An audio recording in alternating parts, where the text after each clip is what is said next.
പാടുവാനും പ്രാർത്ഥിക്കുവാനും അവിടുത്തെ വചനം വായിച്ച് കേൾക്കുവാൻ ഞങ്ങളെ സഹായിച്ചവർക്ക് സ്വന്തം കർത്താവേ, കടന്നു വന്നിരിക്കുന്ന ഓരോ മക്കളുടെ കരങ്ങളിൽ ഞങ്ങളെ വെച്ച് പ്രാർത്ഥിക്കുന്ന കർത്താവേ, പ്രത്യേകിച്ച് ആലയത്തെ കരങ്ങളിൽ ലഭിക്കുന്നു. കഴിഞ്ഞ നാളുകൾ കർത്താവേ, ഈ നിമിഷം വരെ അവിടെ ആലയത്തെ നടത്തി കർത്താവെ സ്വന്തം ചെയ്യുന്നു. കർത്താവെ, കാലാകാലങ്ങൾ ശുശ്രൂഷ കടന്നുപോയ എല്ലാ ദേവദാസന്മാരെ കരങ്ങളിൽ വെച്ച് പ്രാർത്ഥിക്കുന്നു കർത്താവേ. ഇപ്പോൾ ഈ സമയം ശുശ്രൂഷ ചെയ്യുന്ന പ്രിയ സാറിന്റെ കുടുംബങ്ങളുടെ കരങ്ങളിൽ വെച്ച് പ്രാർത്ഥിക്കുന്നു. പ്രിയമക്കളോട് ചേർന്ന ദേശത്ത് ഏറ്റവും ശ്രേഷ്ഠമായ ശുശ്രൂഷ ചെയ്തെടുപ്പാൻ അതിനു വേണ്ടുന്ന ആലോചനയും കഴിവും കരുതുമെല്ലാം ഞങ്ങൾ പ്രാർത്ഥിക്കുന്നു കർത്താവേ. ഇവിടെ ആയിരിക്കുന്ന ഓരോ മക്കളെ അവിടുത്തെ കരങ്ങളിൽ വെച്ച് പ്രാർത്ഥിക്കുന്നു കർത്താവെ. ഞങ്ങളുടെ തലമുറകളെ കരങ്ങളിൽ വെച്ച് പ്രാർത്ഥിക്കുന്നു കർത്താവേ. ഒരുമിച്ച് ഞങ്ങൾ അല്പസമയത്തിന്റെ സന്നിധിയിലായിരിക്കുമ്പോൾ നിന്റെ വേലയ്ക്ക് വേണ്ടി നിൽക്കുവാൻ, നിന്നെ അന്വേഷിക്കുവാൻ, നിന്റെ വരവെത്തിക്കുവാൻ, നിന്നെ അറിയാത്ത അനേക ആളുകളുടെ നടുവിലേക്ക് നിന്റെ വചനം പട്ട കടന്നുകൊണ്ടുപോകണം. ധൈര്യവും ബലവും ഞങ്ങൾ പ്രാർത്ഥിക്കുന്നു കർത്താവേ. കേൾക്കുന്ന വചനത്തെ വിശ്വസിക്കുവാൻ, കേൾക്കുന്ന വചനത്തെ അനുസരിപ്പാൻ തക്കവണ്ണമുള്ള വിധേയത നിങ്ങൾ തുറന്ന് പ്രാർത്ഥിക്കുന്നു. അല്പസമയം കർത്താവെ സന്നിധിക്കുന്നു. വചനം പറയുന്ന അടിയനെയും കേൾക്കുന്നതിന്റെ മക്കളെയും ഒരുപോലെ ആത്മാവിനെ നടക്കണമേ. ബലഹീന അടിയനെ ക്രൂശിന്റെ മക്കളും നടക്കണമേ. യേശു ക്രിസ്തുവിന്റെ തന്നെ നാമത്തിൽ തന്നെ ആമേൻ. എല്ലാവരും ദൈവത്തിന്റെ അതിവസ്നാമത്തെ ഇന്ന് ഈ സഭയിൽ നിങ്ങളോടൊപ്പം ചേർന്ന് കർത്താവിന്റെ വചനമായിട്ട് നിൽക്കുവാൻ നടക്കണമോ? ദൈവം തന്ന ഈ മനോഹരമായ അവസരത്തിന് ദൈവത്തിന് നന്ദിയോടെ സ്തോത്രം ചെയ്യുന്നു. ഇന്ന് ഇവിടെ നിൽക്കുമ്പോൾ ഒരുപാട് ഓർമ്മകൾ സമ്മാനിക്കുന്ന ഒരു നിമിഷമാണത്. എന്തുകൊണ്ടെന്നാൽ 2017 തുടക്ക സമയത്ത് ഇതുപോലെ ഈ ആലയത്തിൽ വചനമായിട്ട് കടന്നു നൽകുവാൻ തക്കുന്ന ദൈവം അവസരം തന്നു. അന്ന് ഇതുപോലെ യുവജനങ്ങൾ നൽകുന്ന ധ്യാനയോഗമായിരുന്നു. അന്ന് ഇവിടെ കടന്നു വന്ന് ശുശ്രൂഷിപ്പാനുള്ള അവസരം ദൈവം തന്നു. വർഷങ്ങൾക്ക് ശേഷം ഇന്നിവിടെ നിൽക്കുമ്പോൾ അന്ന് ഇവിടെ വന്ന സമയം ഓർക്കാതെയും നിങ്ങളോട് അതിനെക്കുറിച്ച് രണ്ടുമൊക്കെ പറയാതിരിക്കാൻ തരവില്ല. എന്തുകൊണ്ടെന്നാൽ തെലങ്കാനയിൽ ഒരു 4 വർഷം സുവിശേഷത ചെയ്തിട്ട് നാട്ടിലേക്ക് കടന്നു വന്നു. അതിനു മുമ്പുള്ള കാലഘട്ടങ്ങളിൽ യുവജന പ്രസ്ഥാനത്തിന്റെ നേർവരയിൽ ഉണ്ടായിരുന്നു. ആലയത്തിൽ സന്ദർശനം പഠിപ്പിക്കുക, അങ്ങനെയുള്ള എല്ലാ ശുശ്രൂഷകളും ഉണ്ടായിരുന്നു. എന്നാൽ അതിനുശേഷം ആന്ധ്രാപ്രദേശിൽ കടന്നുപോയി ശുശ്രൂഷയ്ക്ക് വേണ്ടി പങ്കുചേർന്നു. ശേഷം മടങ്ങി വന്ന കുറച്ച് നാളുകൾ ഒരു സുവിശേഷകൻ എന്ന് പറയുന്ന അല്ലെങ്കിൽ ശുശ്രൂഷയിൽ മുമ്പോട്ട് ഭാവി ഉണ്ടോ ഇല്ലയോ എന്ന് സംശയിക്കേണ്ടി വരുന്ന ഒരു സാഹചര്യത്തിലൂടെ കടന്നു പോകുന്ന ഒരു സാഹചര്യം ഉണ്ടായി. എന്ന് പറഞ്ഞാൽ ഞാൻ ആഗ്രഹിക്കുകയും മുമ്പോട്ട് ചെയ്യണമെന്ന് ആഗ്രഹിച്ച ശുശ്രൂഷ എനിക്ക് നഷ്ടപ്പെട്ടു പോകുമെന്നൊക്കെ ചിന്തിക്കുന്ന അല്ലെങ്കിൽ അങ്ങനെയുള്ള ചില സന്ദർഭങ്ങൾ വന്നുകൂടിയ കാലമായിരുന്നു എന്ന് പറഞ്ഞു. അപ്പോൾ ഞാൻ പറഞ്ഞു വരുന്നത് ഇത് പറയാനുള്ള കാരണം ഇതാണ്. അങ്ങനെ ഒരു ചിന്ത മനസ്സിനെ ഭരിക്കുമ്പോൾ സ്വാഭാവികമായിട്ടും ദൈവരാജ്യത്തിന്റെ കീഴിൽ നിന്നും ശത്രുരാജ്യത്തിന്റെ അല്ലെങ്കിൽ സാത്താന്റെ അധികാരത്തിലുള്ള രാജ്യത്തിന്റെ ആളുകളായി നാം മാറേണ്ടതിന് ശത്രു സൈന്യം അല്ലെങ്കിൽ കർത്താവിന്റെ എതിരായിട്ടുള്ള ശക്തി ആഞ്ഞുചൊരിക്കും. ആ കാലഘട്ടങ്ങളിൽ എനിക്കുണ്ടായ ഒരു മാറ്റം നിങ്ങൾ പങ്കുവെക്കാൻ ആഗ്രഹിക്കുക. അങ്ങനെ ശുശ്രൂഷ ഇല്ലാതെ അല്ലെങ്കിൽ ശുശ്രൂഷ മുമ്പോട്ട് ചെയ്യാൻ പറ്റുമോ ഇല്ലയോ അല്ലെങ്കിൽ പറ്റത്തില്ല എന്നൊക്കെ ചിന്തിച്ചു തുടങ്ങിയ സമയം, ആ സമയത്ത് മനുഷ്യന്റെ മനസ്സിനെ കീഴടക്കുന്ന ചിന്തകൾ എന്റെ മനസ്സിലേക്ക് വന്നു. എന്തിനാണ് ഇനി ഇങ്ങനൊരു ജീവിതം? മറ്റൊരു തരത്തിലുള്ള സാധാരണ ജീവിതം നയിച്ച് മുമ്പോട്ട് പോകാം. എല്ലാവരെയും പോലെ അല്ലെങ്കിൽ ഒരു പണിയെടുത്ത് ജീവിക്കാം, സാധാരണ ഒരു മനുഷ്യൻ ജീവിക്കുന്ന പോലെ വല്ലപ്പോഴും ഒക്കെ പള്ളിയിലൊക്കെ പോയി അല്ലെങ്കിൽ ഒരിക്കലും മനസ്സിനെ ഒരു കീഴടക്കിയ ചിന്തയാണ് അല്ലെങ്കിൽ മനസ്സിലേക്ക് വരുന്ന ചിന്തയാണ്. ഒരു ചില കവല കഴിക്കുമ്പോൾ അടുത്ത കണ്ട വെട്ടിക്കിടക്കിൽ ഒരു മുറുക്കാനൊക്കെ വാങ്ങിച്ച് അവശക്ക് മുമ്പോട്ട് പോകാം. കാരണം അങ്ങനെ സാധാരണക്കാരായിട്ട് ജീവിക്കാൻ എനിക്ക് തരമുണ്ട്. കാരണം ഇതൊക്കെ ഈ തിന്മയുടെ ചിന്തകളാണ്. ആ കാലഘട്ടത്തിൽ ദൈവം എനിക്ക് 2 സഹോദരങ്ങളെ ഒരുക്കി. അതായത് നിനക്ക് നിന്റെ മുമ്പോട്ട് ഇപ്പോൾ ചെറിയ അല്ലെങ്കിൽ പല മനുഷ്യരുടെ ദൈവം ഇടപെട്ടു. ഒരു ദൈവദാസനെ ആ കാലങ്ങളിൽ വിളിച്ചിട്ട് പറഞ്ഞു, കുറച്ച് നാൾ ശുശ്രൂഷ ഇല്ല എന്ന് നീ ഭാരപ്പെടണ്ട, ഈ കാലം നീ വിശ്രമിക്കുക, ശേഷം നിനക്കൊരു നല്ല വാർത്ത വരുമെന്നൊക്കെ പറഞ്ഞെങ്കിൽ അത് പൂർണ്ണമായിട്ട് വിശ്വസിക്കാൻ പറ്റില്ല, സാഹചര്യങ്ങളാണ്. അപ്പോൾ ദൈവം ചില സഹോദരങ്ങളെ ഒരുക്കി. അതായത് മുമ്പോട്ട് നിനക്ക് ശുശ്രൂഷ ഉണ്ടെന്നും സുവിശേഷകർ തന്നെയാണ് നിന്റെ ജീവിതത്തിൽ ദൈവം നിശ്ചയിച്ചിരിക്കുന്നതെന്നും നീ അത് തന്നെയാണ് ചെയ്യേണ്ടതെന്നും എന്നെ ബോധിപ്പിക്കുവാൻ വേണ്ടി ചില സഹോദരങ്ങളെ എന്റെ കൂടെ ദൈവം ഒരുക്കി. അതിനെടുത്ത് പറയേണ്ട 3 പേരുണ്ട്. അങ്ങനെ ആ സഹോദരങ്ങൾ അവരെന്നെ അവരുടെ ആലയത്തിലെ ധ്യാനയോഗത്തിന് ക്ഷണിച്ചു. അപ്പോൾ ഉള്ളിൽ ഉറപ്പിച്ചു തരികയാണ് ആ സഹോദരങ്ങളുടെ, ഈ വേറെ രീതിയിൽ മാറിപ്പോകണമെന്നല്ല, ശുശ്രൂഷ തന്നെയാണ് നിനക്കുള്ളതെന്നും ദൈവത്തിന്റെ വചനം പറയുക എന്നുള്ളതാണ് നിന്റെ ജീവിതത്തെക്കുറിച്ചുള്ള എന്റെ ഉദ്ദേശമെന്നും വീണ്ടും വീണ്ടും ഉറപ്പിക്കുവാൻ വേണ്ടി ആ ദാസന്മാരെ ദൈവം ഉപയോഗിച്ചു. അവരൊരുപാട് സ്നേഹിച്ചു, കരുതി, സാമ്പത്തികമായിട്ട് കരുതി, ഇടയ്ക്കൊക്കെ ഷർട്ടും അങ്ങനെയുള്ള സമ്മാനങ്ങളൊക്കെ വാങ്ങിച്ചു തന്നു. ആ 3 പേര് അതിലൊരാൾ എന്നെ കൂടെ വന്ന അജിത് PC, അദ്ദേഹമാണ്. മറ്റൊരാൾ ഇന്ന് സ്വന്തം സുവിശേഷത ചെയ്യുന്ന പാസ്റ്റർ ജിനേഷ് ജോസ്, ഈ സഭാംഗമായിരുന്നു. മറ്റൊരാൾ നിങ്ങൾ കൊച്ചുണ്ണി എന്നൊക്കെ വിളിക്കുന്ന നമ്മുടെ ലിജോ. ഈ സഹോദരങ്ങൾ അവരുടെ കൂടെ ആ സമയങ്ങളിലൊക്കെ ഇടതും വലതുണ്ടായിരുന്നു. ആ ഒരു കാലഘട്ടം ഒറ്റയ്ക്ക് മുമ്പോട്ട് പോയി കഴിയാതെ വന്നപ്പോൾ, സുവിശേഷ വലയിൽ ഉറപ്പിക്കുവാൻ ഒരു ആളുകളുടെ ക്ഷാമം വന്നപ്പോൾ ആ സഹോദരങ്ങൾ ദൈവം തന്നു. അവരുടെ കൂടെ നന്ദിയോടെ അവരെ ഓർക്കുകയാണ്. അപ്പോൾ ഞാൻ പറഞ്ഞു വന്നത്, മറ്റൊന്നിലേക്ക് വീണുപോകുമെന്ന് കരുതിയ ദൈവത്തെ ഒരിക്കൽ അറിഞ്ഞ പൈതലിനെ തിരികെ കൊണ്ടുവരുവാൻ ദൈവം ഏതറ്റം വരെയും പോകുമെന്നുള്ളതാണ് എന്റെ ജീവസാക്ഷ്യം എന്ന് പറഞ്ഞത്. അതുകൊണ്ട് ഇന്നിവിടെ നിൽക്കുമ്പോൾ അത് പറയുക എന്നുള്ളതും ആ വേലയാണ് നമ്മൾ ഓരോരുത്തരെ കുറിച്ച് ദൈവം ആഗ്രഹിക്കുന്നത് മാത്രം പങ്കുവെച്ച് ഞാൻ എന്റെ വാക്കിൽ അവസാനിപ്പിക്കാൻ ആഗ്രഹിക്കുക. ഇന്ന് അല്പസമയത്ത് ചിന്തയ്ക്കായിട്ട് മർക്കോസിന്റെ സുവിശേഷം അതിന്റെ 4-ാം അധ്യായത്തിന്റെ 35 മുതൽ 35-ാം വാക്യം മുതൽ താഴെ വായിക്കുമ്പോൾ കാണാൻ സാധിക്കുന്ന ഒരു കാര്യമുണ്ട്. മർക്കോസിന്റെ സുവിശേഷം 4-ാം അധ്യായത്തിന്റെ 35-ാം വാക്യം മുതൽ താഴെ വായിക്കുമ്പോൾ, അന്ന് സന്ധ്യയായപ്പോൾ നാം അക്കരെ പോകാം എന്ന് അവൻ അവരോട് പറഞ്ഞു. അവർ പുരുഷാരത്തെ വിട്ട് താൻ പടകിലിരുന്ന പാടെ അവനെ കൊണ്ടുപോയി. ആ യാത്രയെ കുറിച്ച് നമുക്കറിയാം. അങ്ങനെ ക്രിസ്തു തന്റെ ശിഷ്യന്മാരുമായിട്ട് ആ തടാകത്തിലൂടെ യാത്ര പോവുകയാണ്. പോകുമ്പോൾ ഇടയ്ക്ക് ക്രിസ്തു പങ്കുവെക്കുന്ന ഒരു വേദനയുണ്ട്. ആ വേദന ഇപ്രകാരമാണ്. 40-ാം വാക്യത്തിൽ ഇപ്രകാരം മർക്കോസ് സുവിശേഷം 4-ാം അധ്യായത്തിന്റെ 40-ാം വാക്യത്തിൽ ഇരിക്കുകയാണ്. പിന്നെ അവൻ അവരോട്, നിങ്ങൾ എങ്ങനെ ഭീരുക്കളാകുവാൻ എന്ത്? നിങ്ങൾക്ക് ഇപ്പോഴും വിശ്വാസമില്ലയോ? ആ ഇപ്പോഴും എന്ന് പറയുന്ന ചോദ്യം ക്രിസ്തുവിന്റെ ഒരു വേദനയായിട്ട് എനിക്ക് മനസ്സിലായത്. നിങ്ങൾ എന്റെ കൂടെ അതിന് മുമ്പോട്ടേക്ക് വായിക്കുമ്പോഴുണ്ട് അവൻ ദൈവരാജ്യത്തെക്കുറിച്ച് ഉപമകളാൽ അവരോട് പ്രസ്താവിച്ചു. എന്നിട്ട് തനിച്ചിരിക്കുമ്പോൾ ആ ഉപമകളെ അവർക്ക് വ്യാഖ്യാനിച്ചു കൊടുത്തു. ഇവന്റെ കൂടെ നടന്ന ഒരുപാട് ശുശ്രൂഷകളും സൗഖ്യമാക്കുന്ന ക്രിയകളുമെല്ലാം ഇവർ കണ്ടിട്ടും യേശു ചോദിക്കുകയാണ്, ഇപ്പോഴും ഇത്രയൊക്കെ ആയിട്ടും, ഇത്രയൊക്കെ ഞാൻ നിങ്ങളെ കരുതിയിട്ടും ഇപ്പോഴും നിങ്ങൾക്ക് വിശ്വാസമില്ലയോ എന്ന് പറഞ്ഞാൽ, ക്രിസ്തുവിനോടൊപ്പം ക്രിസ്തുവിന്റെ വിളി കേട്ട് ആ പടകിൽ കയറിയ ആളുകൾക്ക് ക്രിസ്തു ആഗ്രഹിക്കുന്ന ഒരു വിശ്വാസത്തിന്റെ നിലവാരം ഉണ്ടായിരുന്നില്ല എന്നുള്ളതാണ് ആ വാക്കിൽ എഴുതപ്പെടുന്നത്. ഇന്ന് പകൽക്കാലം നാം നമ്മോട് തന്നെ ചോദിക്കേണ്ട ഒരു ചോദ്യമുണ്ട്. നാം ക്രിസ്തുവിനോടൊപ്പം ക്രിസ്തുവിന്റെ യാത്രയിൽ കൂടി ചേർന്നിട്ടും ക്രിസ്തു ചെയ്ത മഹാകാര്യങ്ങളെ ജീവിതത്തിന്റെ കഴിഞ്ഞ കാലങ്ങളിൽ കണ്ടിട്ടും ക്രിസ്തുവിന്റെ വിടുതലിൽ നാം സാക്ഷ്യം വഹിച്ചിട്ടും ഇത്രയൊക്കെ ആയിട്ടും ഇപ്പോഴും ഈ നിമിഷം ക്രിസ്തു നമ്മുടെ ജീവിതത്തിലേക്ക് നോക്കുമ്പോൾ നാം അഭിമുഖീകരിക്കുന്ന പ്രശ്നങ്ങളുടെയും പ്രതികൂലങ്ങളുടെയും മധ്യത്തിൽ നമ്മുടെ വിശ്വാസത്തിന്റെ നിലവാരം എപ്രകാരമാണെന്ന് ഇന്ന് രാത്രികാലം നാം പരിശോധന ചെയ്യേണ്ട വളരെ ആവശ്യമുള്ള കാര്യം. അതുകൊണ്ട് ഒന്നാമതായിട്ട് നമ്മുടെ ക്രിസ്തു ചോദിക്കുന്നത്, ഇപ്പോഴും നിങ്ങൾക്ക് വിശ്വാസമില്ലയോ? ഇത് ചോദിക്കുന്നത് ക്രിസ്തു ഒരുപാട് പേര് അല്പവിശ്വാസികളെയും സർപ്പസന്ധികളെയും കപടഭക്തിക്കാരെ വിളിക്കുന്നു. പക്ഷെ അവരോടൊന്നും അല്ല ചോദ്യം.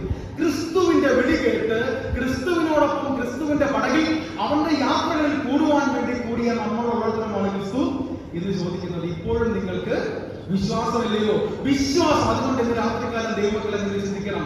നിങ്ങളുടെ വിശ്വാസത്തിന്റെ നിലവാരത്തെ കുറിച്ച് ക്രിസ്തു ഇപ്പോൾ ഒരു ചോദ്യം നിങ്ങൾ ചോദിച്ചാൽ, നിങ്ങൾ ഒരുപക്ഷെ ഒരുപാട് പ്രശ്നങ്ങൾ പ്രതികൂലങ്ങളുടെ നടുവിലായിരിക്കുന്നത്, ഒരുപാട് ആവശ്യഭാരങ്ങൾ നടുവിലായിരിക്കുന്നത്, ഒരുപക്ഷെ നിങ്ങൾ പങ്കുവച്ചിട്ടുള്ളതും പങ്കുവെക്കാത്തതുമായിട്ടുള്ള പല കാര്യങ്ങളുടെ നടുവിലായിരിക്കും നിങ്ങൾ ഇരിക്കുന്നത്. ഇതിന്റെ നടുവിൽ നിങ്ങളുടെ വിശ്വാസത്തിന്റെ നിലവാരത്തെ കുറിച്ച് ക്രിസ്തു ഒരു ചോദ്യം ചോദിച്ചാൽ എന്ത് മറുപടി പറയുവാൻ നമ്മളെ സാധിക്കുമെന്ന് രാത്രികാലം ഞാൻ ചിന്തിക്കേണ്ട ആവശ്യം. അതുകൊണ്ട് വിശ്വാസത്തെ ചോദന ചെയ്യുവാനുള്ള കൃപ ദൈവം നമുക്ക് നൽകട്ടെ എന്ന് ഞാൻ പ്രാർത്ഥിക്കാം. അപ്പോൾ എന്തുകൊണ്ടാണ് ഈ കാറ്റും കടലും കണ്ടപ്പോൾ വിശ്വാസത്തെ കാണിക്കാൻ പറ്റാതെ സാധാരണ അവിശ്വാസികളെ, ഞാൻ ആവർത്തിച്ച് പറയുകയാണ്, ഇതൊരു സാധാരണ മനുഷ്യനെ കുറിച്ചല്ല പറയുന്നത്. ക്രിസ്തു തെരഞ്ഞെടുത്ത ക്രിസ്തുവിന്റെ ക്രിയകൾ കണ്ട് ക്രിസ്തുവിന്റെ വചനം കേട്ട് ക്രിസ്തുവിനെ കുറിച്ച് മനസ്സിലാക്കിയിട്ട് ഇവിടെ കയറി അങ്ങനെയാണ്. ഈ ക്രിസ്തുവിന്റെ കൂടെ നടന്ന എല്ലാവർക്കും ക്രിസ്തുവിനെ മനസ്സിലാക്കാനൊന്നും പറ്റില്ല കേട്ടോ. അത് വലിയ സത്യമാണ്. നിങ്ങൾക്കറിയാം, ലൂക്കോസിന്റെ സുവിശേഷം നിങ്ങൾ 7-ാം അധ്യായത്തിൽ വായിക്കണം.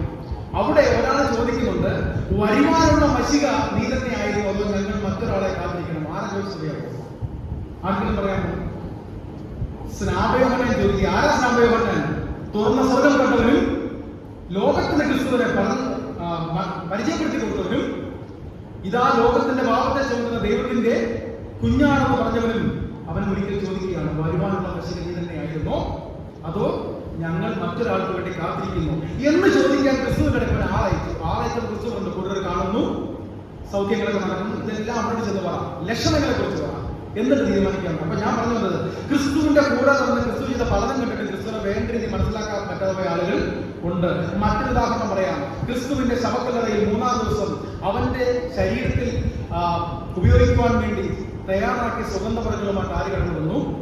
അവന്റെ കൂടെയുള്ളവര് കടന്നു വന്നു. ദൂതന്മാരെ ചോദിക്കുന്ന ചോദ്യമുണ്ട്, നിങ്ങൾ ജീവിച്ചിരിക്കുന്നവനെ മരിച്ചവന്റെ ഇടയിൽ അന്വേഷിക്കുന്നത് എന്തിന്? അവൻ മൂന്നാമത് ഉയർത്തെഴുന്നേൽക്കുമെന്ന് നിങ്ങളോട് പറഞ്ഞ് നിങ്ങൾ കേൾക്കുകയും വിശ്വസിക്കുകയും ചെയ്യേണ്ടത്. അതുകൊണ്ട് ഞാൻ പറഞ്ഞത്, കൂടെ യാത്ര ചെയ്യാൻ നമ്മളെ കൊണ്ട് എല്ലാവർക്കും പറ്റും. പക്ഷെ ക്രിസ്തുവിന്റെ മനസ്സറിഞ്ഞ് അവൻ ആരാണെന്ന് തിരിച്ചറിഞ്ഞ് അവന്റെ ആത്മീയ വധകളെ മനസ്സിലാക്കി അവന്റെ സ്വപ്നങ്ങളോടും അവന്റെ കാഴ്ചപ്പാടുകളോടും അവന്റെ ദർശനങ്ങളോടും ചേർന്ന് നടക്കുവാനുള്ള വിളിയാണ് നമുക്കുള്ളത്. കൂടെ നടക്കാൻ ആരെങ്കിലും പറ്റും? കണ്ടുകൂടിയവർ അനേകരുണ്ട്.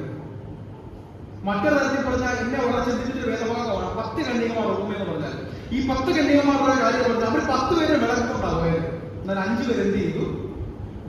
മണവാളന്റെ വരവ് താമസിച്ചാൽ തങ്ങളുടെ വിളക്ക് കെട്ടുപോകരുതെന്ന് കരുതി അത് ജ്വലിച്ചു തന്നെ ഇരിക്കുവാൻ വേണ്ടി എണ്ണ കരുതി. എന്നാൽ മറ്റുള്ളവർ എങ്ങനെയാ പോയത്? അവരും കൂടെ പോയി. അതാ സത്യം, അവരും കൂടെ പോകരുത്. പക്ഷേ ഈ കേട്ടതിന് വേണ്ടി ജീവൻ കൊടുത്തോ അതുപോലെ തയ്യാറായി കാത്തിരിക്കാൻ പറയുന്നതായി. ഒരുപക്ഷെ ഇവര് പറഞ്ഞ ശരിയാണെങ്കിൽ ആ അനുഗ്രഹം എനിക്ക് നഷ്ടപ്പെട്ടു. അതിനുവേണ്ടി ജീവിതം ഒഴിഞ്ഞു വെച്ച് കാത്തു വെക്കുവാനോ അതിനുവേണ്ടി ഒരുങ്ങി നിൽക്കുവാനൊന്നും തയ്യാറല്ലായിരുന്നു. അപ്പോൾ ഞാൻ പറഞ്ഞത്, കേട്ടവനെയും കണ്ടവനയ്ക്കും വേണ്ടി, നമ്മൾ അറിഞ്ഞ ക്രിസ്തുവിനെയും നമ്മൾ കേട്ട ക്രിസ്തുവിനെയും വേണ്ടി അവനോട് കൃത്യമായ രീതിയിൽ താതാത്മ്യം പ്രാപിച്ച് ജീവിക്കാൻ യാത്ര ചെയ്യാൻ നമുക്ക് കഴിയണമെന്നുള്ളതാണ്. അതിന് പറ്റാത്ത പോലെ ഒന്നിന്റെ കാര്യങ്ങൾ ഒന്നാമതായിട്ട് പറയുകയാണ്, എന്തുകൊണ്ട് അവരങ്ങനെ ഞങ്ങൾ നശിച്ചു പോകുന്നതിൽ എനിക്ക് വിചാരമില്ലയോ എന്ന് യേശുവിനോട് ചോദിക്കാനുള്ള പ്രധാനപ്പെട്ട കാര്യം ഇതാണ്. അത് സത്യത്തിൽ ഒരു ചോദിക്കുന്നത് തെറ്റുണ്ടെന്ന് ഞാൻ വിചാരിക്കുന്നില്ല. പക്ഷെ നമ്മൾ സകല മാനവപ്പെട്ട് യേശുവിന്റെ കൂടെ പടയിൽ കയറി യാത്ര തുടങ്ങി ക്രിസ്തുവിനെ വിശ്വസിച്ച് നമ്മൾ മുമ്പോട്ട് തുടങ്ങി. പിന്നെ എന്തിനാണ് നമ്മുടെ ജീവിതത്തിൽ ഭാരമെന്ന് സാധാരണ മനുഷ്യൻ ചോദിക്കുക. പക്ഷെ ദൈവത്തിന്റെ വചനം പറയുന്നത് സാധാരണ മനുഷ്യനെ മനസ്സിലാക്കാനല്ല പറയുന്നത്.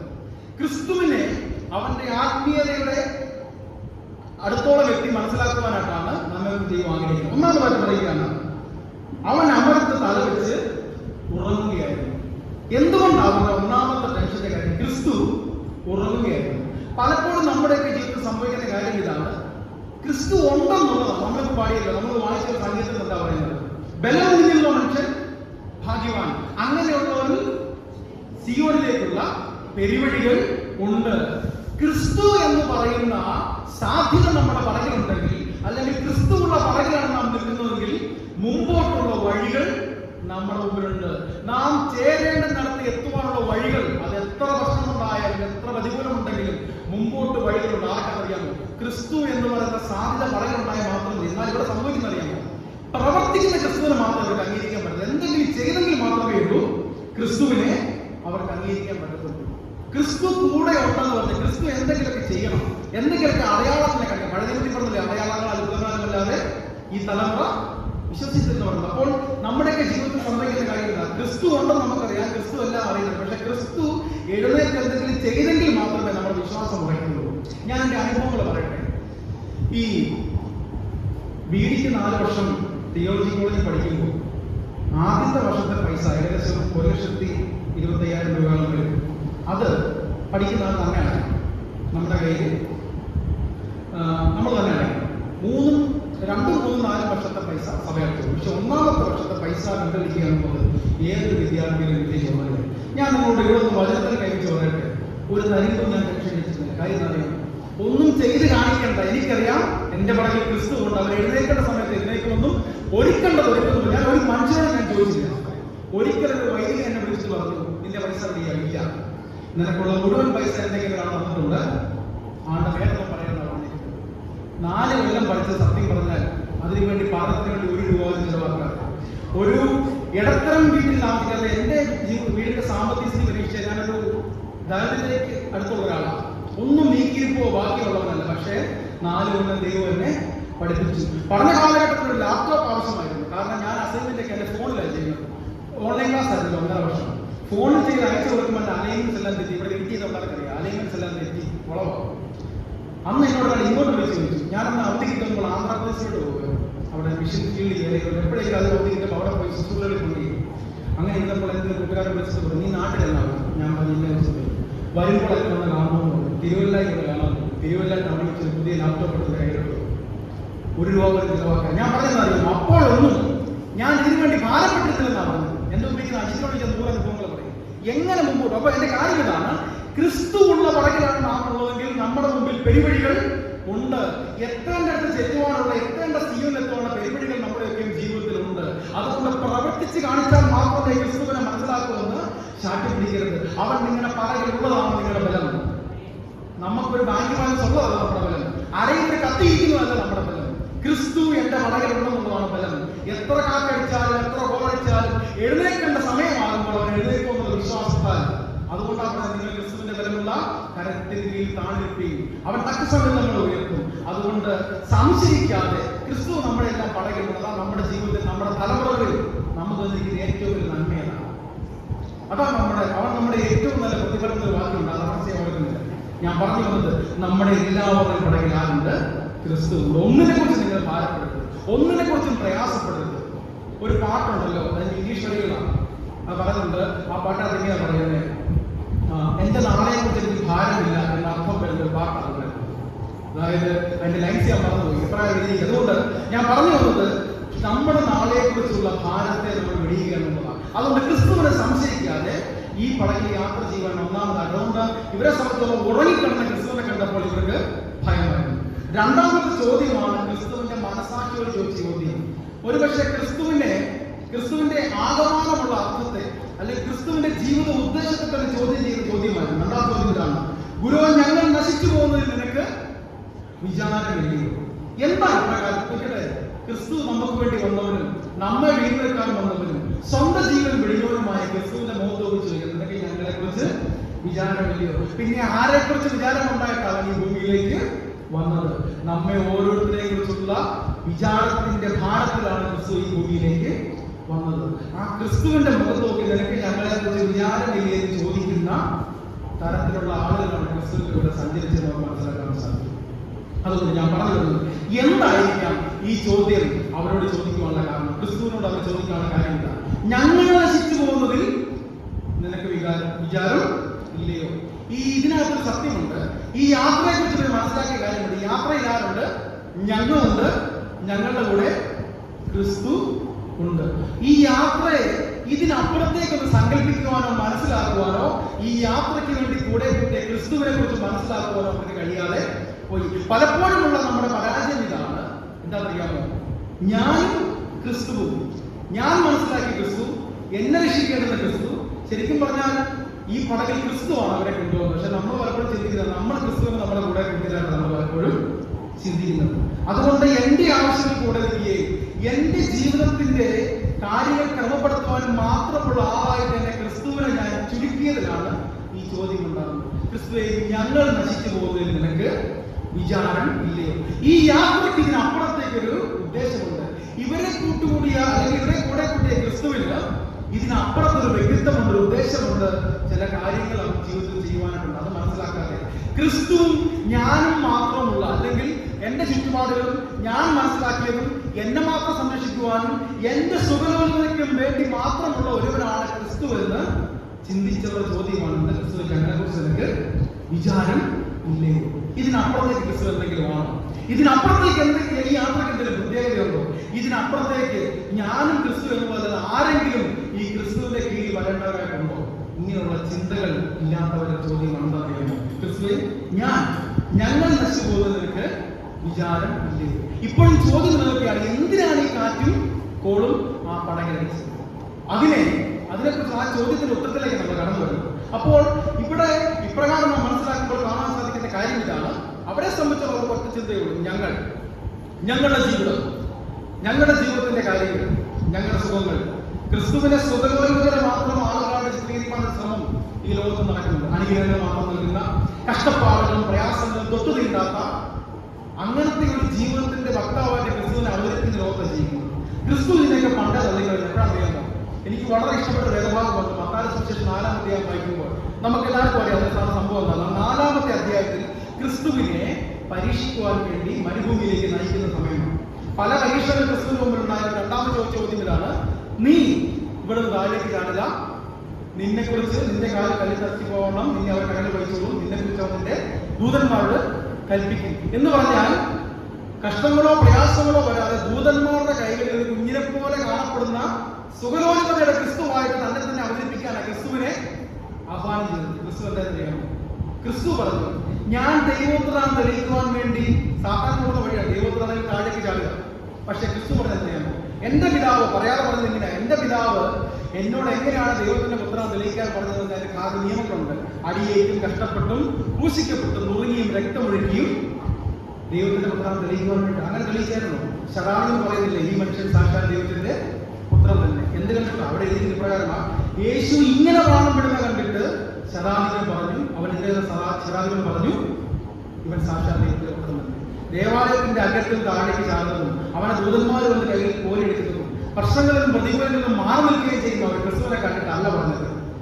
നമുക്ക് വേണ്ടി മരിക്കുകയും നമുക്ക് വേണ്ടി കഷ്ടങ്ങളും പ്രയാസങ്ങളും ഏറ്റെടുക്കുകയും ആ മരണം വരിക്കുകയും ചെയ്ത ക്രിസ്തുവിനെ കണ്ടിട്ടാണ് ശതാനന്ദൻ പറയുന്നത്, ഇവൻ സാക്ഷാൽ ദൈവത്തിന്റെ പുത്രൻ തന്നെ. അവിടെ നമ്മൾ കടന്നു പോകുമ്പോൾ ഞാൻ പറഞ്ഞ കാര്യങ്ങളാണ്. അപ്പോൾ സുഖലോലുപതയിൽ മാത്രം, അല്ലെങ്കിൽ നമ്മളെ സമ്പത്തിലും സമൃദ്ധിയിലും നമുക്ക് പ്രശ്നങ്ങളോ പ്രതികൂലങ്ങളോ വരാതെ നമ്മെ സൂക്ഷിക്കുവാൻ വേണ്ടി മാത്രമാണോ ക്രിസ്തുവിനെ നാം മനസ്സിലാക്കി വെച്ചിരിക്കുന്നത്? അത് കണ്ടിട്ട് മാത്രമാണോ ഈ യാത്രയിൽ നമ്മൾ കയറുന്നത്? അതിനപ്പുറത്ത് ഈ യാത്രയ്ക്ക് ഉദ്ദേശമുണ്ട്.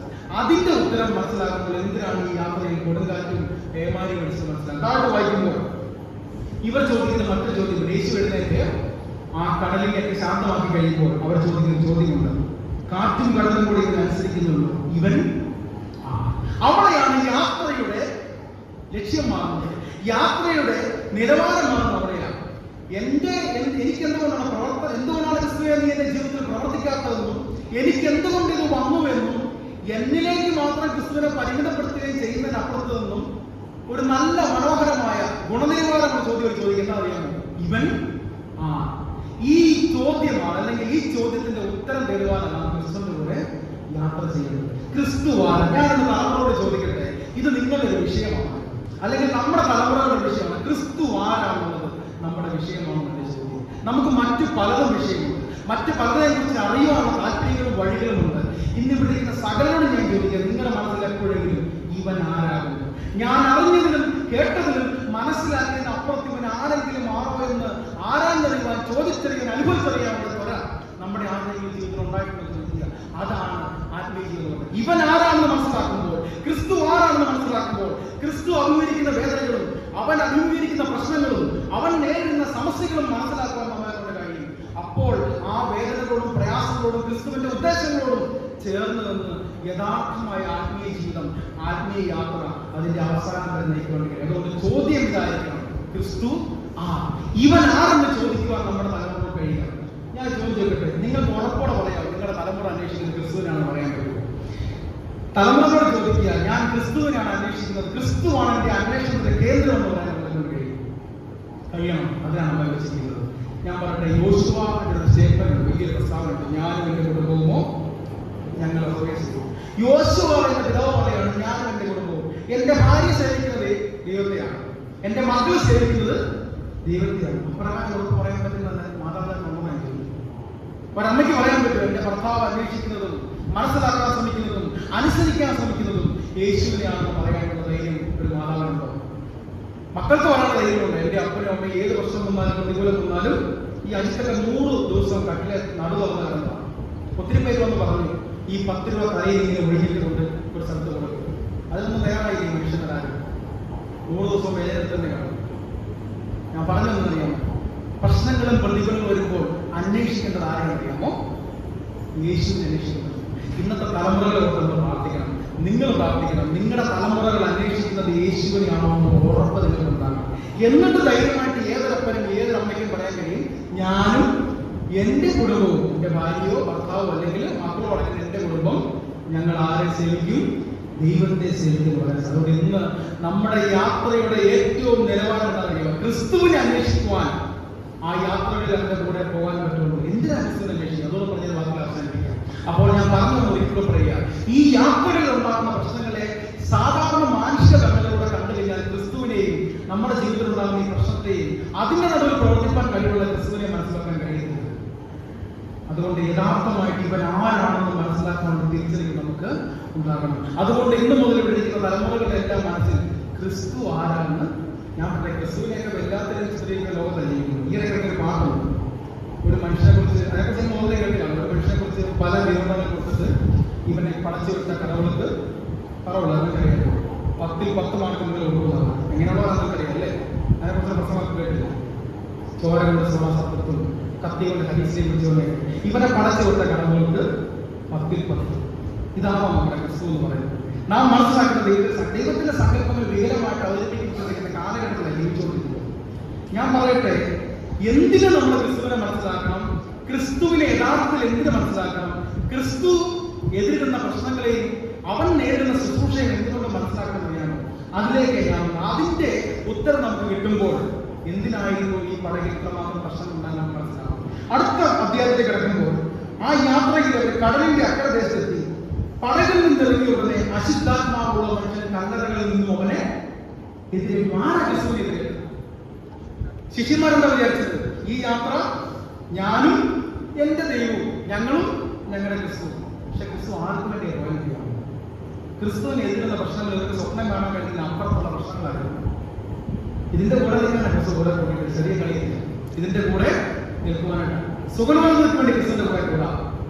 പ്രവർത്തനയിൽ മാത്രം ക്രിസ്തുവിനെ കുറിച്ച് നമ്മൾ വിശ്വസിക്കാം. പക്ഷെ ഞാൻ പറഞ്ഞു വരുന്നത് ഇതിനപ്പുറത്ത് ക്രിസ്തു നേരിടുന്ന ഒരു പ്രശ്നമുണ്ട്. ക്രിസ്തു എതിരിടുന്ന ഒരു കൂട്ടം ജനതയുണ്ട്. ആ ജനതയ്ക്ക് വേണ്ടിയുള്ള യാത്രയിലാണ് ക്രിസ്തു നമ്മളെ കൂടെ കൂടിയത്. ഇത് മനസ്സിലാക്കുന്നത് എങ്ങനെയുള്ളതാണെന്ന് മാത്രമേ. അശുദ്ധാത്മാവുള്ള മനുഷ്യൻ കല്ലറകളിൽ അവനെ എതിരേറ്റു. അവന്റെ പാർപ്പ് കല്ലറകളിലായിരുന്നു. പാർപ്പ് എവിടെയായിരുന്നു? കല്ലറകളിലായിരുന്നു. ഇതിനൊന്ന് കുറച്ച് അലങ്കാരം വഴി എത്തിച്ചു നോക്കി. അവൻ പാർക്കുവാൻ വേണ്ടി കണ്ടെത്തിയിരിക്കുന്ന ഇടപെടലാണ് ജീർണിച്ചു പോയതിന്റെ, കുളിച്ചു മൂടിയതിന്റെ ഒക്കെ നടുവിൽ. മനുഷ്യൻ ഒരിക്കൽ കൂടെ വീണ്ടും തോണ്ടിയെടുത്ത് കാണാൻ ആഗ്രഹിക്കാത്ത അപ്രകാരമുള്ള ഇടങ്ങളിലാണ് ആര് താമസിക്കുന്നത്? ഈ മനുഷ്യൻ താമസിക്കുന്നത്. ചുരുക്കി പറഞ്ഞാൽ മ്ലേച്ഛതകളുടെ നടുവിൽ താമസിക്കുകയാണ് ആര്? ഈ മനുഷ്യൻ എന്ന് പറഞ്ഞാൽ. ഇന്നത്തെ തലമുറ ഞാൻ ചോദിക്കട്ടെ, മനുഷ്യൻ എത്രമാത്രം വൃത്തികെട്ടവരാകാൻ പറ്റുന്നറിയാം? മനുഷ്യൻ എത്രമാത്രം മ്ലേച്ഛനാകാൻ പറ്റുന്നറിയാം? നമുക്കറിയാം, ഈ വയനാട്ടിൽ ഈ അടുത്തടുക്കുന്ന സംഭവം ഞാൻ പറഞ്ഞു. വയനാട്ടിൽ ആ ഒരു വലിയ ദുരന്തമുണ്ടായി. ദുരന്തത്തിൽ ഒരുപാട് പേർക്ക് നല്ല മനുഷ്യബന്ധങ്ങൾ ഒരുപാട് കാര്യങ്ങൾ അവർ ഓഫർ ചെയ്തു. ആ നിലയിൽ ചെറുപ്പക്കാരി അമ്മ പറഞ്ഞു, മുലകുടി മാറാത്ത കുഞ്ഞുങ്ങൾ ആരെങ്കിലും അവരുടെ മാതാപിതാക്കൾ നഷ്ടപ്പെട്ടെങ്കിൽ അവർക്ക് മുലപ്പാൽ നൽകുവാനായിട്ട് ഞാൻ തയ്യാറാണെന്നൊരു സ്ത്രീ പറഞ്ഞു. അതിനോട് മലയാളം പ്രതികരിച്ച നിങ്ങൾ കണ്ടത് എത്ര വൃത്തികെട്ട രീതിയിലാണ് പ്രതികരിച്ചത്. ഞാൻ പറഞ്ഞത് ഇതിലും വലിയ വൃത്തികെട്ട രീതിയിൽ ചിന്തിക്കുവാനും പ്രവർത്തിക്കാനും കഴിയുള്ള കാലത്തിലേക്ക് നമ്മൾ കടന്നു പോവുകയാണ്. ക്രിസ്തു നഷ്ടപ്പെട്ട കാലം എന്ന് പറഞ്ഞാൽ അത് അശുദ്ധിയുടെയും മ്ലേച്ഛതയുടെയും കൊണ്ടുവരാൻ വേണ്ടി കാലഘട്ടത്തിൽ നിങ്ങൾ സ്വപ്നം കാണാത്ത മ്ലേച്ഛത നിങ്ങളുടെ കണ്ണിന്റെ മുമ്പിൽ കാണാൻ പോകുന്ന സാഹചര്യം വരുന്നുണ്ട്. നിങ്ങളുടെ ഈ തലമുറയിൽ ജീവിക്കാൻ പോകുന്ന കാലഘട്ടത്തെ കുറിച്ച് ഏതെങ്കിലും മനുഷ്യനെ പറയാൻ പറ്റുമോ? 1-2 പേരല്ല പറഞ്ഞല്ലേ, 2-3 പേര് പറഞ്ഞു. അതിൽ ഒരാളെ കിട്ടിയെന്നൊക്കെ പറഞ്ഞു. പക്ഷെ എത്രമാത്രം മോശമായിട്ട് ചിന്തിക്കുവാനും കരുതുവാനും കഴിയുന്ന മ്ലേച്ഛതയുടെ കൊടുമുടികൾക്കിടയിൽ ജീവിക്കുന്ന, തെറ്റുകൾ ആഘോഷമാകുന്ന, തെറ്റുകളുടെ നടുവിൽ ജീവിക്കുന്ന ഒരു കാലഘട്ടത്തിലേക്ക് നാം കടന്നു പോകുന്നു. ഉപദ്യാ പ്രവാചക പുസ്തകത്തിൽ പറഞ്ഞത് സഹോദരന്റെ ദുർദിവസത്തിൽ നിരസിക്കേണ്ടവനല്ല, സഹോദരന്റെ കഷ്ടപ്പാടുകൾ വരുമ്പോൾ നിരസിക്കേണ്ടവനല്ല. ഇന്ന് സഹോദരങ്ങൾ നശിക്കുന്നത് കണ്ട് അതിനെ മോശമായി പ്രതികരിച്ച് അതിൽ ആനന്ദം കണ്ടെത്തുന്ന, തെറ്റിൽ ആനന്ദം കണ്ടെത്തുന്ന ഒരു തലമുറകളിലേക്കാണ് നമ്മൾ ജീവിക്കുന്നത്. നിങ്ങൾ ആരും സ്വപ്നം കാണാത്ത ലക്ഷ്യതകൾ നമ്മുടെ മുമ്പിൽ കാത്തിരിക്കുക. അപ്പോൾ പറയുകയാണ്, അതിൻ്റെ ഒരു പ്രതിയായിട്ട് മനുഷ്യൻ മനസ്സിലാക്കാം. അവന്റെ പാർപ്പ് കല്ലറകളുടെ ഇടയിലായിരുന്നു, ജീർണിച്ചതിന്റെ ഇടയിലായിരുന്നു അവന്റെ ജീവിതം. വീണ്ടും നമ്മൾ വായിക്കുമ്പോൾ താഴേക്ക് 5-ാം വാക്യത്തിൽ അവൻ രാവ് മുതൽ കല്ലറകളിലും മലകളിലും ഇടപെടാതെ നിലവിളിച്ചു തന്നെത്താൻ കല്ലുകൊണ്ട് ചതച്ചു. ഈ കല്ലുകൊണ്ട് ചതച്ചു എന്ന് പറയുമ്പോൾ ഈ കല്ല് അവൻ എന്തിനാ ഉപയോഗിക്കപ്പെട്ടത്? അവനെ തന്നെ നശിപ്പിക്കുവാൻ വേണ്ടി ഈ കല്ല്. ഈ വേദോത്സവത്തിൽ നമ്മെ നശിപ്പിക്കുന്ന സകലത്തിനും ഇത്തരം ചില പര്യാപ്തങ്ങളാണ് വേദോത്സവത്തിലേക്ക്. ഉദാഹരണം പറയുകയാണെങ്കിൽ സദസ്യവാക്യങ്ങൾ പറയുകയാണ്, പരസ്ത്രീ ആഴമുള്ള കിണറും എന്നൊക്കെ പറയുന്നുണ്ട് അല്ലേ. അപ്പം തന്നെ സംബന്ധിക്കാത്ത ഇടയ്ക്കിടപെടുന്നവന് വഴിയെ പോകുന്ന നാടിനെ ശരിക്ക് പിടിക്കുന്നവനായിരുന്നു. ഘോഷനെ ഉരലിൽ അവൽപ്പ ഇടിച്ചാലും അവൻ നന്നാമത്തെ. ഞാൻ പറഞ്ഞത് വേദോത്സവത്തിൽ മനുഷ്യന് ചേരാത്തതിനെ കുറിച്ച് എല്ലാം പറയുവാൻ, മനുഷ്യൻ നശിപ്പിക്കുന്ന സകലനെ കുറിച്ച് പറയുവാൻ ചില പര്യാപ്തം ഇവിടെ പറയാണ്. കല്ലുകൊണ്ടവൻ ചതച്ചു. ഈ കല്ലിനെ കുറിച്ച് ഞാൻ ഒരുപാട് ചിന്തിച്ചായിരുന്നു. മറ്റൊരു വേദഭാഗത്തിൽ ഈ കല്ലിനെ നിഷേധിക്കുന്ന ഒരു മനുഷ്യനുണ്ടാകുന്ന അറിയാമോ? മത്തായിയുടെ സുവിശേഷം 4-ാം അധ്യായം വായിക്കുമ്പോൾ യേശുക്രിസ്തുവിന്റെ മുമ്പിലേക്ക് ഒരു കല്ലിനെ കൊണ്ടുവരണം. ഈ കല്ലിനെ അപ്പമാക്കുക. എന്താണ് ഇത് ഉദ്ദേശിച്ചത്? വിശന്നിരിക്കുന്ന ക്രിസ്തുവിന്റെ മുമ്പിലേക്ക് കല്ലിനെ കൊണ്ടുവന്ന് പറയുകയാണ്, ഇതിനെ നീ അപ്പമാക്കുക. ഞാൻ ചോദിക്കട്ടെ, വിശപ്പിന് കൊടുക്കേണ്ടതാണോ കല്ല്? അല്ല. ക്രിസ്തു വന്ന് ഒരു മനുഷ്യന്റെ രീതിയിൽ അവൻ അഭിമുഖീകരിച്ച പ്രശ്നത്തിന് പരിഹാരമുള്ള സാധനമല്ല അവന്റെ കയ്യിൽ കൊടുത്തത്. അതിനെതിരായിട്ടുള്ള കാര്യം എന്ന് പറയുക, ഇതിനെ നീ നിനക്കിഷ്ടമുള്ളതാക്കി മാറ്റുക. സകല പാപങ്ങളുടെയും മൂലകാരണം അതല്ലേ? നമുക്കില്ലാത്ത, നമ്മുടേതല്ലാത്ത, നമുക്ക് ദൈവം തന്നിട്ടില്ലാത്ത എന്തിനെങ്കിലും നമ്മുടെ മുമ്പിൽ കൊണ്ടുവച്ചിട്ട് നിന്റേതാക്കി നീ മാറ്റിക്കൊള്ളുക. സകല പാപങ്ങളിൽ ഒരുവന്റെ പാപം കണ്ടു കഴിഞ്ഞാൽ നമ്മുടേതല്ല, എന്നാൽ ഉള്ളിൻ്റെ ഉള്ളിൽ പ്രേരണ ഉണ്ടാകും, നിന്റേതാക്കി മാറ്റുക, ഉപയോഗിക്കുക. സകല പീഡനങ്ങളുടെ അടിസ്ഥാന കാരണം എന്താണ്? ഒരു പെൺകുട്ടിയെ കാണുന്നു, അറിയാം അവൻ്റെതല്ലെന്നും അവൻ ദൈവം കൊടുത്തതല്ലെന്നൊക്കെ എങ്കിലും അവൻ്റേതാണെന്നും മനസ്സിൽ ചിന്തിച്ച് മാറ്റിയെടുക്കാനുള്ള കഴിവ് അതതിലേക്ക് ഞാൻ പറഞ്ഞ കഴിയുന്നു. അപ്പോൾ കല്ലെന്ന് പറയുന്നത് അറിയാമോ? ഈശ്വരൻ പറയാമോ? മനുഷ്യൻ ജീവിക്കുന്നത് അപ്പം കൊണ്ട് മാത്രമല്ല, ഇങ്ങനെ ഉണ്ടാക്കുന്ന വസ്തുക്കൾ കൊണ്ട് മാത്രമല്ല, ഇങ്ങനെ ബലം കൊണ്ട് ഉണ്ടാക്കിയെടുക്കുന്നത് കൊണ്ട് മാത്രമല്ല. മനുഷ്യൻ ജീവിക്കുന്നത് എന്തുകൊണ്ടാണ്? ദൈവത്തിന്റെ വായിൽ വരുന്ന സകല വചനം കൊണ്ട് ജീവിക്കുന്നു. വചനം കൊണ്ട് ജീവിക്കുന്ന തലമുറ കല്ലുകൊണ്ട് സ്വയം ചതത്തി മരിക്കുന്ന കാഴ്ച അവിടെ കാണുന്നത്. അങ്ങനെയുള്ളവരാണ് ക്രിസ്തുവിനെ എതിരേറ്റത്. ഇതിനെക്കുറിച്ചൊരു ഭാരം നമുക്ക് ഉണ്ടാകുന്നത് ഞാൻ കണ്ടതിൽ അനുഭവപ്പെട്ടെ. ആന്ധ്രാപ്രദേശ് ശുശ്രൂഷ ചെയ്തപ്പോൾ വാടക പ്രദേശത്തോട് ചേർന്ന ഒരു ഗ്രാമമുണ്ട്. ഹൈവേ അടുത്ത് ആ ഗ്രാമത്തിൽ ആളുകൾ ചെയ്യുന്ന ജോലി ചെയ്തത് വേശ്യാവൃത്തിയാണ് ജോലി ചെയ്തത്.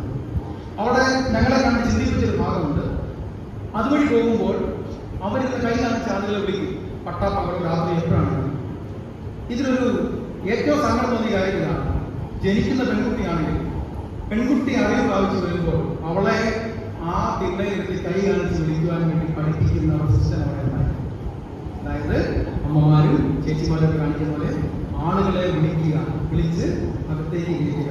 ഇതിനു വേണ്ടി കുഞ്ഞുങ്ങളെ പരിശീലിപ്പിക്കുന്ന ഒരു സ്ഥലമാണ്. ചിന്തിക്കാൻ നിങ്ങളെ കൊണ്ടുവരും. ഞാൻ നേരിട്ട് കണ്ട കാര്യം ഇപ്പൊ വന്നാലും ഇത്രമാത്രം പാപം മനുഷ്യനെ അടിമയാക്കിക്കൊണ്ടിരിക്കുന്ന കാലഘട്ടത്തിലാണ് ജീവിക്കുന്നത്. ഇതിനെക്കുറിച്ച് ഭാരം ഉണ്ടാകണ്ടേ? ഇങ്ങനെ മാത്രം പാപത്തിന്റെ അടിമ ഞാൻ പറഞ്ഞല്ല. ഇപ്പോ ഈ വേല എനിക്കില്ല എന്നൊരു നിമിഷം മുഴുവൻ ഇനി ആഹ്വാനം ഒരിക്കുക മുറുക്കാൻ പിടിച്ച് വായിക്കുക, സാധാരണ മനുഷ്യനെ പോലെ ഇത് നടക്കുക, ശുശ്രൂഷയിൽ വിട്ടുമാറുക. ഇത്തരം പാപത്തോട് മനുഷ്യനെ പാപത്തിന്റെ അടിമയാക്കുവാൻ വേണ്ടി സാത്താന്റെ മണ്ഡലം പരിശ്രമിക്കുന്ന ലോകത്തിലാണ് ജീവിക്കുന്നത്. ഗുജറാത്തിൽ ചേർത്തിരിക്കുകയും പ്രാക്ടിക്കലിന്റെ പഠനത്തിന് വേണ്ടി ചെന്നപ്പോൾ അവിടെ ഇപ്പോൾ ഒരു മലയോര ഗ്രാമമുണ്ട്. ഗുജറാത്തിന്റെ മലയോര ഗ്രാമമുണ്ട്. വണ്ടി കൊണ്ടുവന്ന് ചെല്ലാൻ വലിയ പാടാണ്. അവിടെ ചെല്ലുമ്പോൾ പ്രാർത്ഥന തുടങ്ങുമ്പോൾ എന്താ അറിയാമോ? പ്രാർത്ഥന തുടങ്ങുമ്പോൾ ആളുകൾ ചുമ്മാ വന്ന് വിറക്കുക. പ്രാർത്ഥിക്കാൻ നമ്മൾ പറഞ്ഞാൽ നമുക്ക് പ്രാർത്ഥിക്കാൻ പറഞ്ഞ് ഇരിക്കുന്നതല്ലേ വിറച്ച് വേണ്ടിയില്ല പ്രാർത്ഥന വയ്ക്കുന്നത്. അപ്പോൾ നമ്മുടെ ഭാഷ ഇവിടെ കലയിൽ കൈവച്ച് പ്രാർത്ഥിക്കാൻ പറഞ്ഞു. എന്നെ ചിന്തിപ്പിച്ചൊരു ഭാഗമുണ്ട്. എൻ്റെ അനുഭവങ്ങളാണ് ഞാൻ പറയുന്നത്. ഞാൻ അവിടെ ചെന്നു. ഒരു അമ്മയുടെ കയ്യിൽ അമ്മയിൽ തൂക്കുക. ആ അമ്മയുടെ കയ്യിൽ ഒരു കുഞ്ഞിരിപ്പുണ്ട്. ഓട്ടിസം ബാധിച്ചൊരു കുഞ്ഞിരിപ്പ്.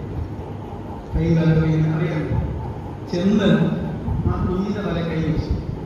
ആ കുഞ്ഞിന്റെ കണ്ണിലേക്ക് അന്ന് എനിക്ക് മനസ്സിലായി, ഈ പ്രാർത്ഥനയോ ഈ മനസ്സിലാക്കിയതോ ഈ ഒരുക്കമോ ഈ പ്രാർത്ഥിച്ചതോ ഒന്നും പോലെ ശുശ്രൂഷയ്ക്ക് മനസ്സിലായി. അതിലധികമായിട്ട് ക്രിസ്തു ആരാണെന്നും അതിലധികമായിട്ട് ഇവൻ ഇടപെടുന്ന ആളുകൾ ആരാണെന്നും ഇവനാൽ രക്ഷപ്പെടേണ്ട ആളുകൾ ആരൊക്കെയാണെന്നും മനസ്സിലാക്കാൻ അതിനുവേണ്ടി ഇതുവരെ പ്രാപിച്ച് ഇതുവരെ കണ്ടതും കേട്ടതുമല്ല ഈ ശുശ്രൂഷ ചെയ്യണമെങ്കിൽ വരാൻ പ്രസംഗിച്ചൊക്കെ പോകാം. പക്ഷേ ഇവന്റെ കൈ വെക്കണമെങ്കിൽ ആ കുഞ്ഞിന്റെ കണ്ണിലേക്ക് നോക്കി ഇപ്പോഴും ഒന്നും ചെയ്യാൻ പറ്റില്ല. വെറുതെ കൈവച്ച് പ്രാർത്ഥിച്ചുള്ളത് എനിക്ക് മനസ്സിലായി ഇതൊന്നും പോരാ. അതുകൊണ്ട് ഞാൻ പറഞ്ഞു വരുന്നത് പാപം അടക്കി വെച്ചിരിക്കുന്ന ഈ മനുഷ്യർക്ക് വരുന്നത് അവന്റെ പ്രത്യേകം എന്ന് മനസ്സിലാക്കി ക്രിസ്തു സൗഖ്യമാക്കിയ പലരും അവർക്ക് ദാവീദ് പുത്ര എന്ന് കണ്ണു തോന്നാമെന്ന് വിളിച്ചു പറയാൻ അവർക്ക് പറ്റുമായിരുന്നു. അവർക്ക് വേണ്ടി പോയി പറയാൻ ആളുണ്ടായിരുന്നു. അവനെ എടുത്തുകൊണ്ട് വന്ന് മേൽപ്പുര വിളിച്ച് ക്രിസ്തുവിന്റെ മുമ്പിൽ വെക്കുവാൻ ആളുകളുണ്ടായിരുന്നു. ഇവനാരാണ്? സ്വന്തം പേര് പോലും അറിയാത്ത ഒരു ഞാൻ പറയട്ടെ, ഇങ്ങനെയുള്ള ആളുകളെ കുറിച്ചുള്ള ഭാരം നമുക്ക് ഇങ്ങനെയുള്ള ആളുകളുണ്ടോ എന്ന് വെച്ചാൽ ഉണ്ട്. പല ഭാഗങ്ങളിലും ഇന്ത്യയുടെ പല ഭാഗങ്ങളിലും ഇവരൊക്കെ ഉണ്ട്. തെലങ്കാനയിൽ പുതിയതായിട്ട് കണ്ടുപിടിച്ച 2 ഗ്രാമങ്ങളുണ്ട്. ആ ഗ്രാമങ്ങൾ എന്ന് പറഞ്ഞാൽ തെലുങ്ക് പോലും അറിയാത്ത ആദിവാസികൾ താമസിക്കുന്ന ഗ്രാമം. 12 വയസ്സിന് ശേഷം കുഞ്ഞുങ്ങൾ റിസൾട്ട് വെളിയിൽ നിന്ന് ആരും അങ്ങോട്ട് കേട്ടിട്ടില്ല. അങ്ങനെയൊക്കെ ജീവിക്കുന്ന ആളുകളുണ്ട്. ഞാൻ പറഞ്ഞില്ലേ, നമ്മളൊക്കെ കഷ്ടപ്പാടുമല്ലോ അല്ലേ? കേൾക്കണേ എൻ പ്രാർത്ഥന, നൽകണേ എൻ യാചന. നമ്മൾ വിളിക്കുമ്പോൾ കേൾക്കാൻ ഇടമുണ്ടെന്ന് ഉറപ്പ് നമുക്കുണ്ടല്ലേ? എന്നാൽ ഇല്ലാത്തതിനെ കുറിച്ച് നമുക്ക് ധാരണ.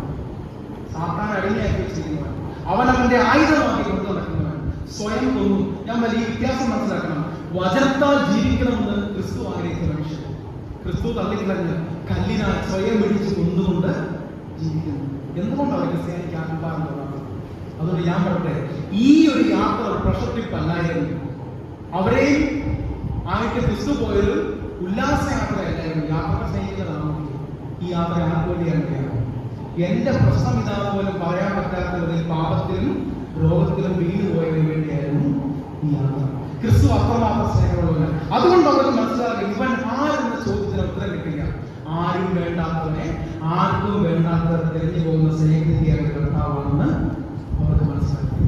അവന്റെ യാത്രയിൽ ഇത്തരം ആളുകളെ കാണുവാനും അവരോട് ക്രിസ്തുവിന്റെ വചനം പങ്കുവെക്കാൻ വേണ്ടിയാണ് നമ്മെ ഈ യാത്രയിൽ കയറ്റിയത്.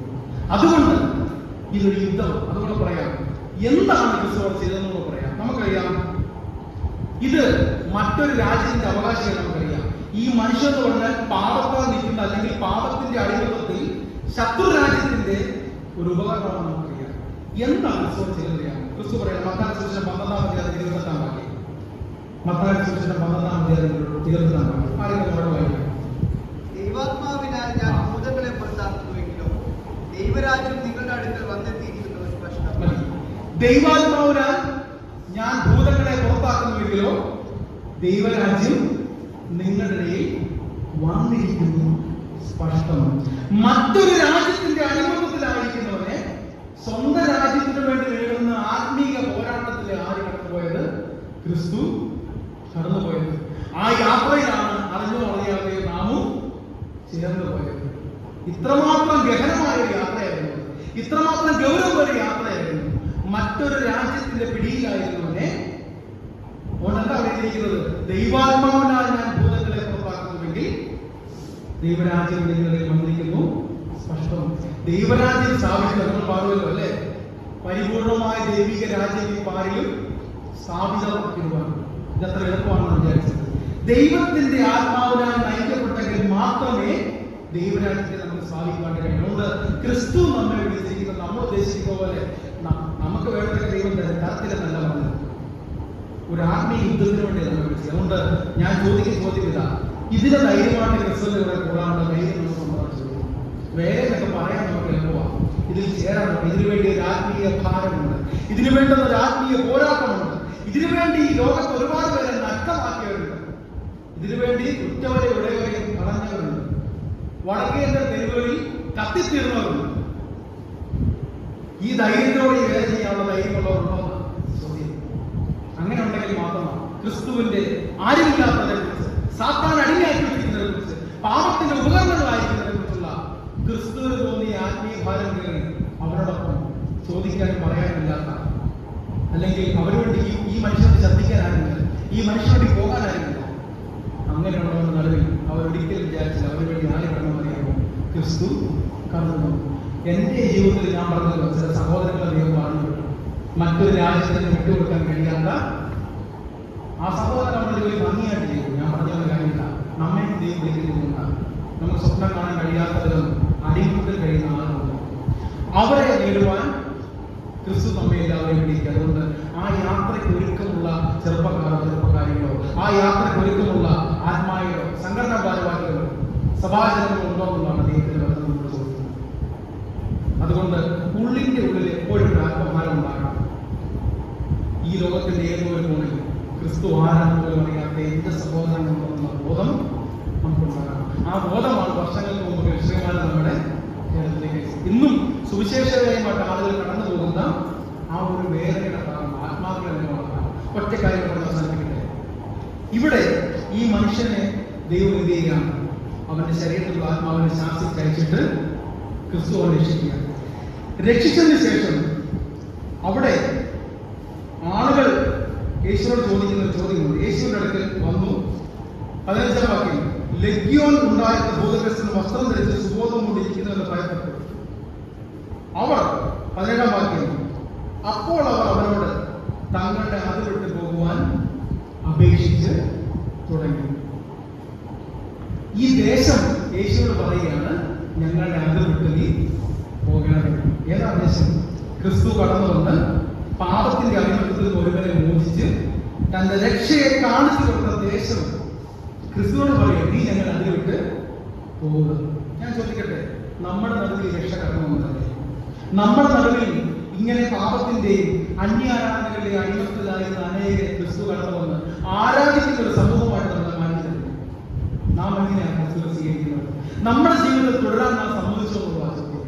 പലപ്പോഴും ഞാൻ ചോദിക്കുകയാണ്, അങ്ങനെ കടന്നു വന്ന് നിങ്ങളുടെ ജീവിതത്തിൽ രക്ഷയെ തന്ന ക്രിസ്തു എവിടെ? അവിടെ നിങ്ങളെ പുറത്താക്കിയോ നിങ്ങൾ നിങ്ങളുടെ ഹൃദയത്തിൽ തുടരുവാൻ സമ്മതിച്ചു എന്ന് തന്നെ ചോദ്യം. അത് നിങ്ങൾ തന്നെ ആലോചിക്കുന്ന ചോദ്യമാണ്. രക്ഷ തന്ന ക്രിസ്തു എവിടെ?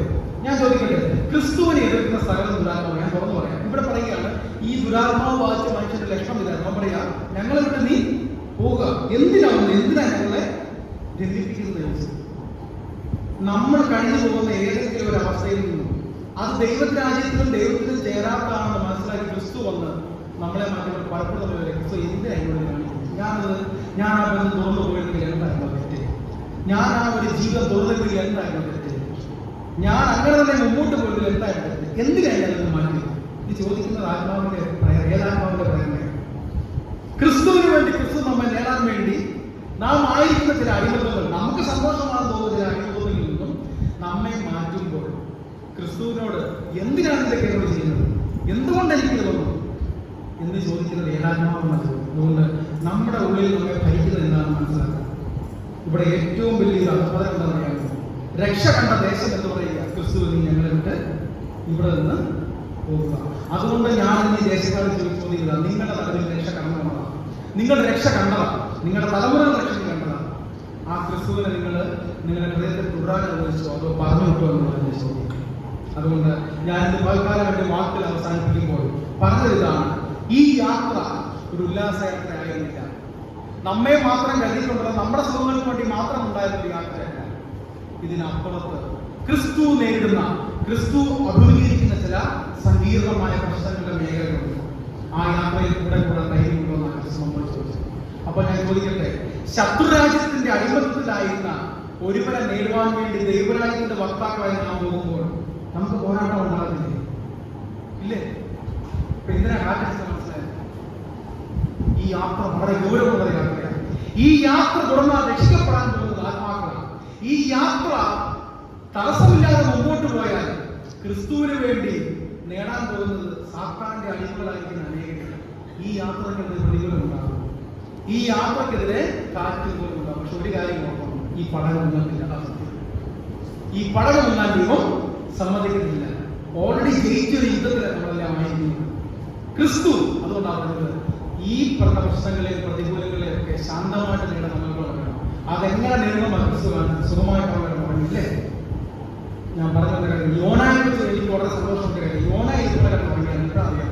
ഇതുപോലെ ആടുത്തൊരു പടകിൽ കിടന്ന് യോന ഉറങ്ങിയപ്പോൾ ചീട്ടിട്ടപ്പോൾ യോനയുടെ പേര് കിട്ടി. കപ്പൽ പ്രമാണം ചോദിക്കുന്ന ചോദ്യമുണ്ടെന്ന് അറിയാം. എന്താണ് ചോദിക്കുന്നത്? നീ ഏത് ജാതിക്കാരൻ, നീ ആരാണ് ചോദിക്കുന്നത്? യോന പറഞ്ഞ ഉത്തരമുണ്ട്, ഞാൻ ഒരു എബ്രായൻ.